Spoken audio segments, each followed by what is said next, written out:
सोलापूरमधील वांगी गावामध्ये धक्कादायक घटना घडली आहे आणि 2 चिमुकल्यांसह आईनं विहिरीमध्ये उडी मारून आत्महत्या केली आहे। चित्रा दत्तात्रय हक्के असं आत्महत्या करणाऱ्या आईचं नाव आहे। स्वराज आणि पृथ्वीराज अशी मृत चिमुकल्यांची नावं आहेत। पृथ्वीराज हा 5 वर्षांचा आहे तर स्वराज हा अवघ्या 2 वर्षांचा होता। बुधवारी दुपारी चित्रा आपल्या दोनही मुलांना घेऊन शेताकडे निघाल्या, मात्र बराच वेळ झाला त्या घरी परतल्या नाही। त्यामुळे संध्याकाळी घरच्या लोकांनी त्यांचा शोध घेतला, मात्र त्यानंतर त्यांचा मृतदेह शेतामधल्या विहिरीमध्ये आढळून आला। त्यांनी आत्महत्या का केली याचं कारण अद्याप अस्पष्ट आहे।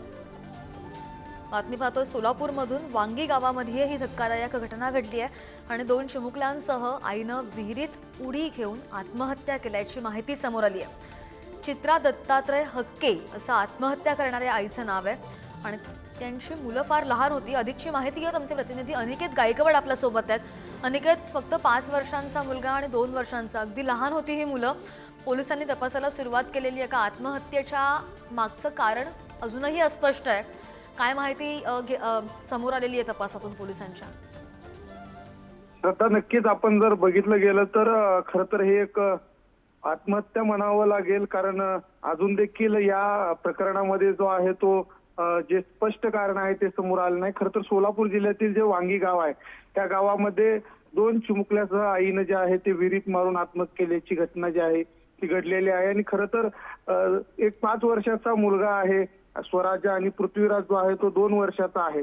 आणि या सर्व दोन्ही मुलांना घेऊन जे आहे आईने वांगी गावातील शेतामधील एक विहीर आहे आणि त्या ठिकाणी जाऊन आत्महत्या केल्याची घटना घडलेली आहे। खरं तर हे सर्व दुपारचा प्रकार आहे आणि यानंतरनं संध्याकाळी जे घरातले सगळे माणसं आहेत त्यांनी शोधाशोध केली, मात्र कुठेही ते आढळून आले नाहीत। मात्र ते शेतातील विहिरीमध्ये जे आहे ते आढळून आलेले आहेत।